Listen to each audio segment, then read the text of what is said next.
Assalamualaikum, ketemu lagi dengan Bu Apri. Apa kabar anak-anakku semua? Semoga semua dalam keadaan sehat ya. Sekarang kita akan belajar tentang hidup bersih dan sehat di sekolah. Sebelumnya, mari kita membaca basmalah dan doa sebelum belajar dulu ya. Bismillahirrohmanirrohim. Robbi zidni ilma. Ya Allah, berilah kami ilmu yang bermanfaat. Setelah menonton video ini, diharapkan kalian dapat mengenal kosakata tentang lingkungan sehat dan lingkungan tidak sehat, serta cara menjaga kesehatan lingkungan. Kalian juga dapat menjelaskan bangun datar dan bangun ruang berdasarkan ciri-cirinya. Kalian juga dapat memahami gerak keseharian dalam tari dan dapat memeragakan gerak keseharian dalam tari. Sekarang coba kalian perhatikan gambar berikut. Di situ ada Dayu dan teman-temannya sedang membersihkan ruang kelas. Dimanapun kita berada, kita harus membiasakan diri untuk hidup bersih. Kebersihan di sekolah menjadi tanggung jawab kita semua warga sekolah. Pada gambar tersebut, Dayu dan teman-teman sedang bekerja sama membersihkan ruang kelas. Ada yang menyapu, ada yang membersihkan jendela, dan ada juga yang merapikan meja. Kalian pasti sangat setuju ya dengan kegiatan yang dilakukan Dayu dan teman-temannya. Bu Guru yakin kalian juga sering melakukannya. Lah, sekarang bagaimana perasaan kalian saat melakukan kerjasama seperti Dayu dan teman-teman? Oh iya, tentu saja hati kalian sangat bahagia. Pekerjaan jadi cepat selesai dan akan terasa ringan ya karena kita bekerja sama. Selain menjaga kebersihan lingkungan, menjaga kebersihan diri juga sangat penting bagi kesehatan kalian. Saat pandemi seperti ini, cuci tangan sangat penting loh. Dengan mencuci tangan pakai sabun minimal 20 detik dapat membunuh virus yang menempel di tangan kita, sehingga kita dapat tetap sehat dan terhindar dari penyakit. Cuci tangannya pakai air yang mengalir ya, seperti pada gambar. Kembali pada Dayu dan teman-temannya ya. Di sekolah Dayu akan diadakan lomba kebersihan antar kelas.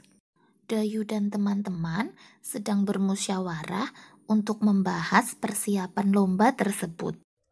Lomba kebersihan antar kelas tinggal 2 hari lagi. Apa yang harus kita lakukan, teman-teman? Menurutku, kita harus segera bersiap diri. Setuju, kita harus segera gotong royong. Kemudian, apa yang harus kita persiapkan? Kita harus menyiapkan kemucang, serbet, kain pel, dan vas bunga. Mari, segera kita siapkan alat-alat tersebut. Begitulah percakapan Dayu dan teman-temannya saat musyawarah untuk persiapan lomba. Sudah paham ya isi percakapannya? Untuk lebih memahami lagi, mari kita jawab pertanyaan-pertanyaan berikut ini. Kegiatan apa yang diikuti Dayu dan teman-teman? Ya, benar. Jawabannya yaitu kegiatan lomba kebersihan kelas. Lanjut ke pertanyaan kedua. Apa hasil musyawarah Dayu dan teman-teman? Mereka harus bergotong royong untuk persiapan lomba tersebut. Bagaimana pendapatmu terhadap hasil musyawarah mereka? Sangat setuju ya, karena mereka bekerja sama menyiapkan peralatannya. Apa saja peralatan yang perlu mereka siapkan? Sesuai dengan teks tadi, peralatan yang perlu mereka siapkan yaitu kemoceng, serbet, kain pel, dan vas bunga. Pertanyaan terakhir ya, menurutmu apa manfaat kegiatan yang akan mereka lakukan? Wah, manfaatnya banyak sekali. Di antaranya yaitu kelas menjadi bersih dan nyaman, serta dapat melatih kerjasama di antara anggota kelas. Sudah paham ya dengan isi teks percakapan tersebut? Tepuk tangan untuk kita semua.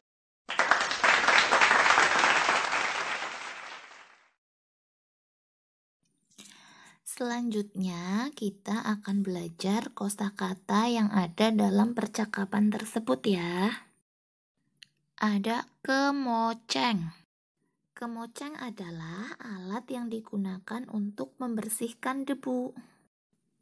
Kata selanjutnya yaitu kain pel. Kain pel yaitu kain yang digunakan untuk mengeringkan lantai. Selanjutnya ada kata vas. Vas yaitu tempat bunga. Sudah paham ya dengan arti dari kosakata-kosakata tersebut? Sekarang kita lanjutkan dengan membaca teks bacaan.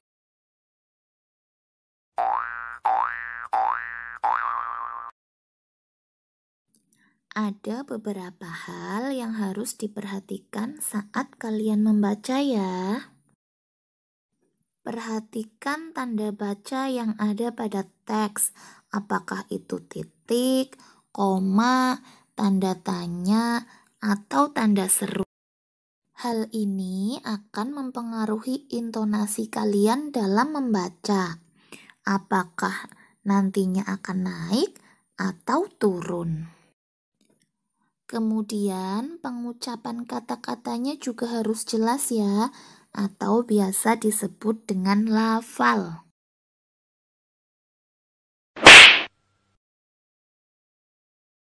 Berikutnya akan Bu Apri beri contoh ya cara membaca dengan lafal dan intonasi yang tepat.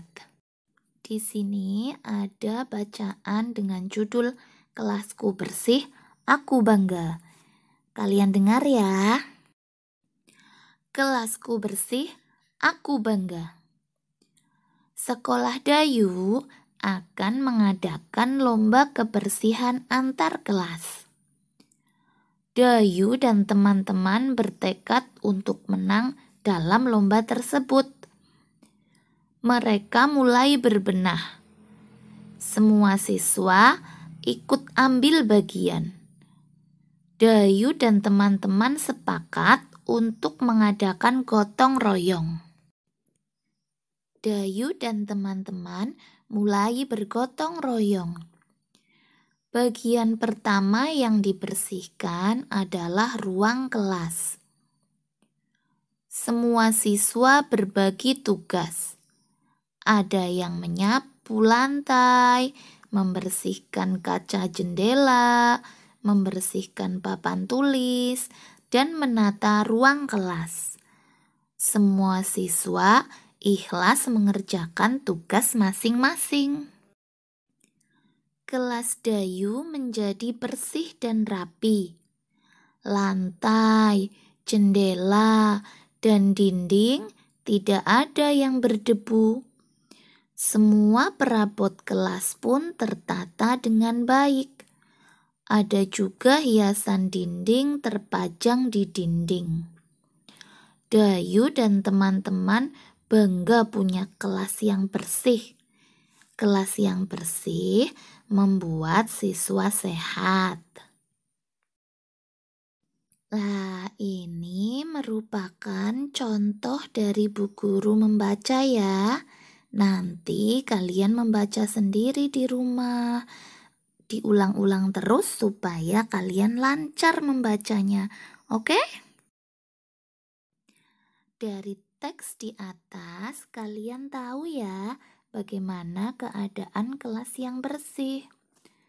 Kelas yang bersih juga seperti digambarkan pada gambar berikut. Perhatikan ya. Bagaimana keadaan ruang kelas tersebut? Wah, sangat bersih ya. Sekarang coba sebutkan ciri-ciri ruang kelas yang bersih seperti pada gambar. Apa saja coba ciri-cirinya? Iya, betul. Tidak ada sampah yang berserakan. Juga lantai, jendela, dan dinding tidak berdebu.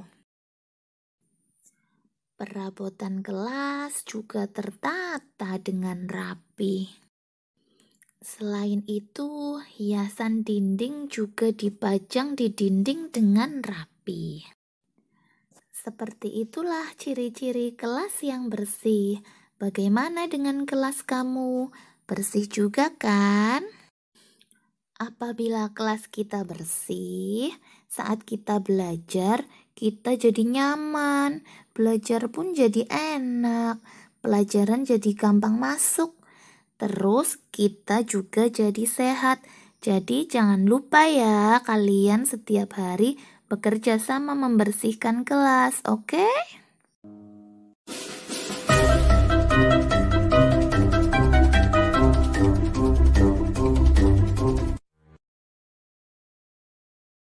Nah, tadi kan Dayu dan teman-temannya sudah bergotong royong membersihkan kelas ya.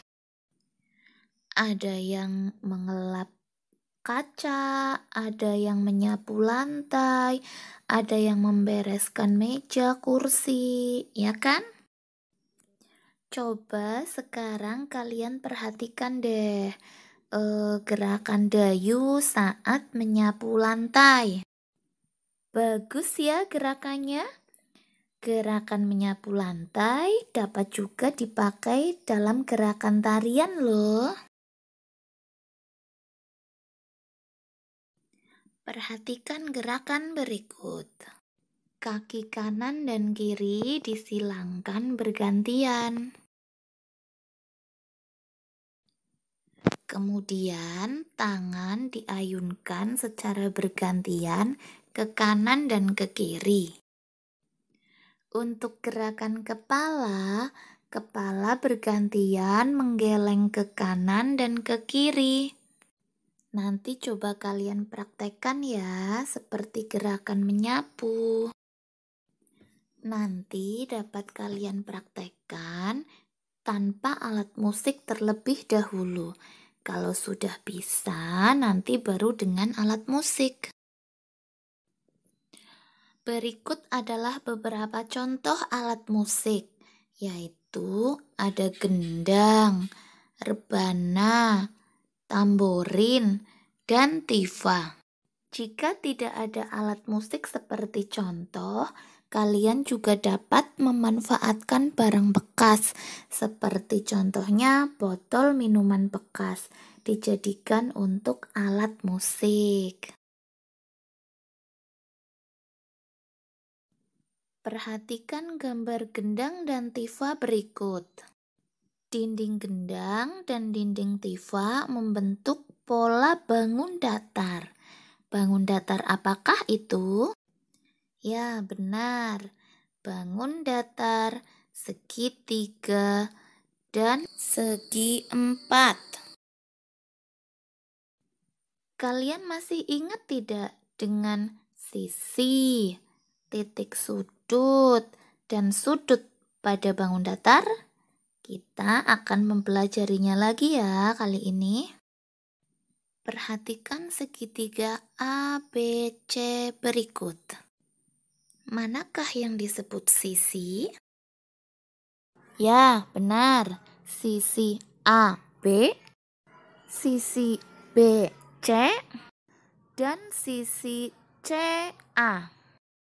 Jadi, bangun datar segitiga mempunyai 3 sisi. Kemudian sekarang sudut.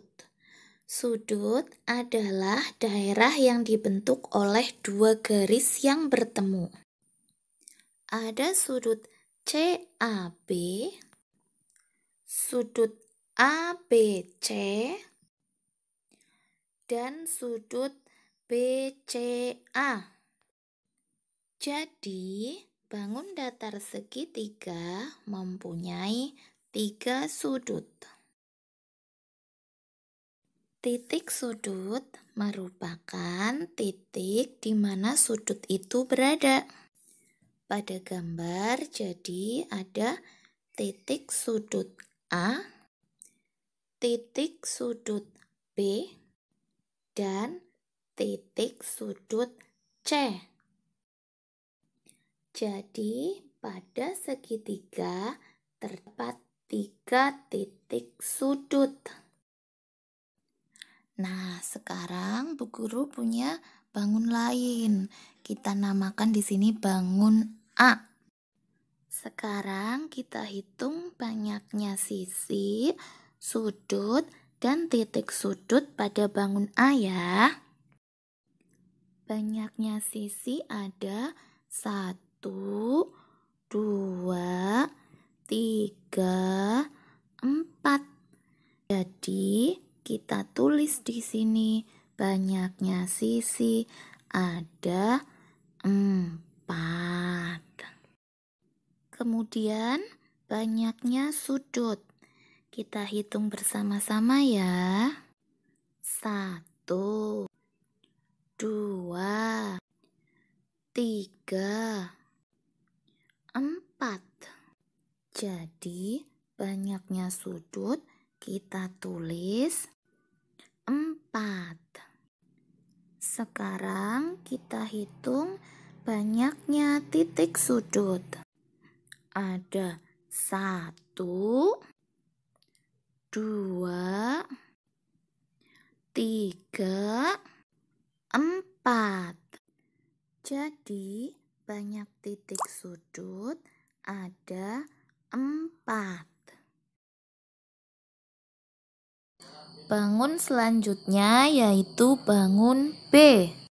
Kita hitung banyaknya sisi dulu ya. 1, 2, 3. Jadi banyaknya sisi ada 3. Sekarang kita hitung banyak sudutnya ya. 1, 2, 3. Jadi banyaknya sudut pada bangun B ada 3. Sekarang kita hitung banyaknya titik sudut ya. 1, 2, 3. Jadi banyaknya titik sudut ada 3. Selanjutnya Bu Apri punya bangun C. Kita hitung banyak sisinya ya. 1, 2, 3, 4. Jadi banyak sisinya ada 4. Selanjutnya kita hitung banyak sudutnya ya. 1, 2, 3, 4. Jadi banyak sudut ada 4. Titik sudutnya ada 1, 2, 3, 4. Jadi banyaknya titik sudut ada 4. Sekarang bangun D. Kita hitung sisinya dulu ya. 1, 2, 3. Jadi bangun D mempunyai 3 sisi. Selanjutnya kita hitung sudutnya ya. Ada 1, 2, 3. Jadi bangun D mempunyai 3 sudut. Bangun selanjutnya yaitu bangun E. Kita hitung sisinya dulu ya. 1, 2, 3, 4. Jadi banyak sisinya ada 4. Sekarang kita hitung banyak sudutnya ya. 1, 2, 3, 4. Jadi banyak sudutnya ada 4. Selanjutnya kita hitung banyak titik sudutnya. 1, 2, 3, 4. Jadi titik sudutnya ada 4. Selanjutnya Bu Apri punya bangun F. Sisinya ada 1, 2, 3. Jadi banyak sisinya ada 3. Sekarang kita hitung banyak sudutnya ya.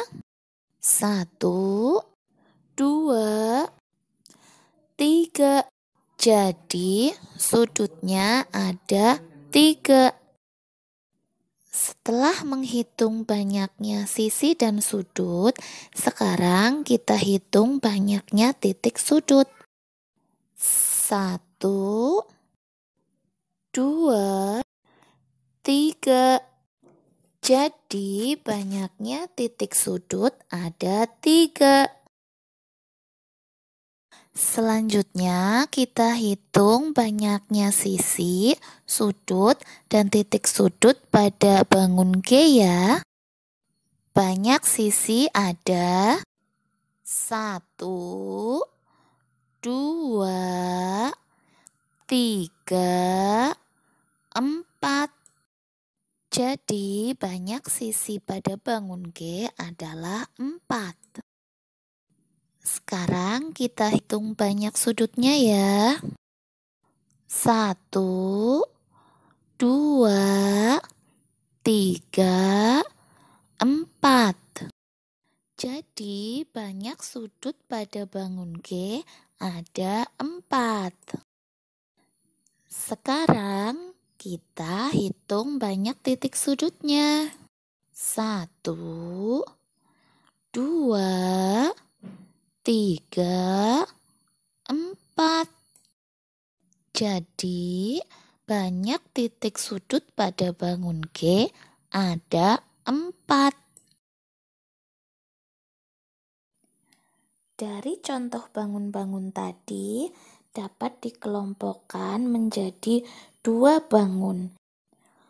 Bangun-bangun yang mempunyai sisi, sudut, dan titik sudut sebanyak 3 disebut bangun segitiga.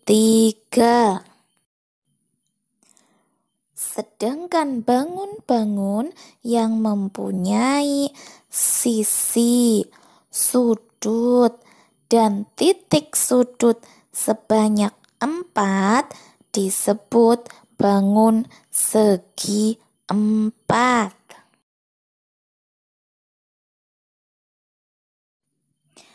Sekarang perhatikan gambar ya.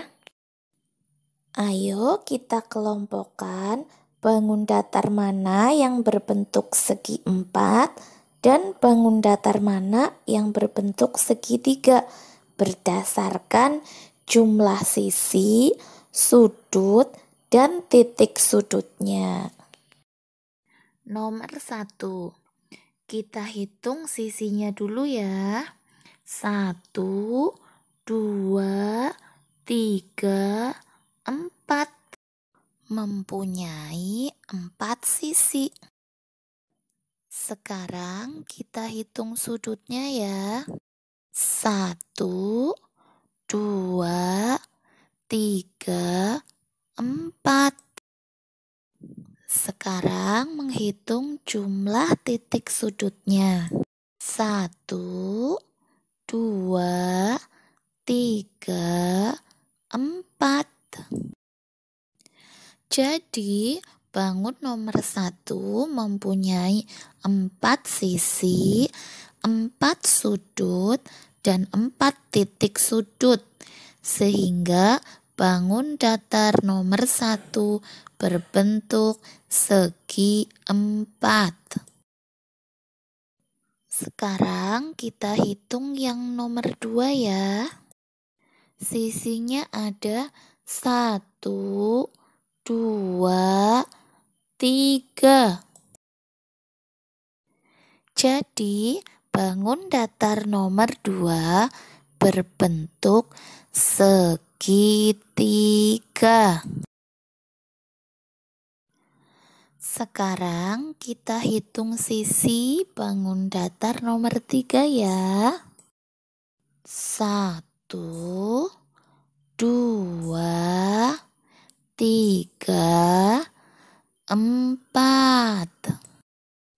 Jadi, bangun datar nomor 3 yaitu bangun datar segi 4. Kita lihat yang nomor 4 ya. Kita hitung banyak sisinya.